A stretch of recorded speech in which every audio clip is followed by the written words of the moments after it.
Magandang araw sa inyo lahat. Ako nga pala si Binibining Anilin Punto, ang tagapag-ulat ngayong araw na ito. Suriin natin ang buhay ng mga idea ng isang napakalagang tao sa larangan ng panitikan. Ang ating paksa ay Gerald Ginet, ang arkitekto ng modernong narratology at sining ng pagkukwento, kung saan bibigyan natin ng espesyal na pansin ang konsepto ng analepsis at prolipsis. Bago tayo lumalim sa teoryang, tanungin muna natin ang ating mga sarili. Sino nga ba si Gerald Ginet sa larangan ng panitikan? Bakit napakahalaga ang kanyang mga naging contribution? Sino nga ba si Gerald Ginet? Si Gerald Ginet ay isang Pranses na henyo na isinilang noong ika-7 ng Hunyo 1930 sa Paris, France.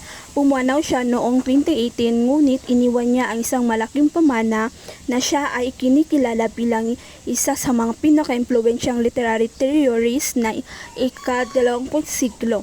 Dahil ang kanyang malalim na pag-aaral sa structuralismo ay siyang nagbukas ng pinto para sa modernong pag-unawa natin kung paano ba talaga binubuo at hinahabi ng ang mga kwento. Narito ang mga pangunahing akda. Upang mas makilala natin siya, narito ang ilan sa kanyang mga pinapangunahing akda. Una, ang Figures, isang serye ng mga sanaysay na inilathala noong 1966 na tumatalakay sa iba't ibang aspeto ng panitikan. Ikalawa, ang kanyang pinakatanyag na aklat na Narrative Discourse na tumatalakay sa istruktura ng naratibo.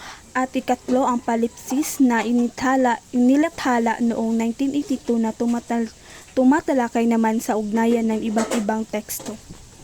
Ngayon, dumako naman tayo sa pagsusuri ng Figures. Himayin natin ng kaunti ang akda niyang Figures. Dito, binibigyang diin niya ang konsepto ng literariness o kasiningan ng paggamit ng wika. Ipinapakita ni Ginet na ang panitikan ay hindi lamang nakatuon sa mensahe ng kwento kundi sa mismong istruktura at forma kung paano ito isinulat. Kumbaga, hindi lamang mahalaga ang sinasabi kundi kung paano ito sinasabi.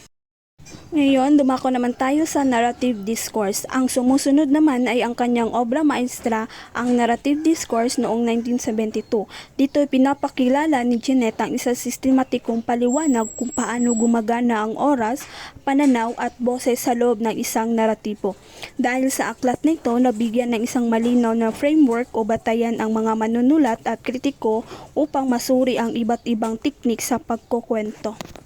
Ngayon, dumako naman tayo sa narratological triad.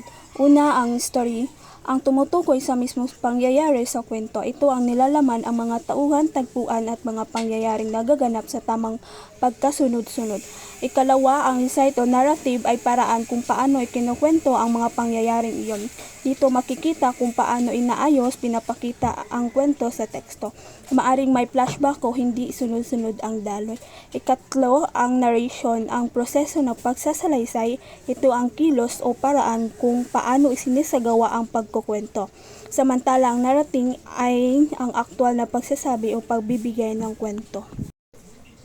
Narito ang aspeto ng oras. Ayon kay Ginet, may tatlong pangunahing aspeto kung paano natin sinusuri ang oras sa loob ng isang kwento.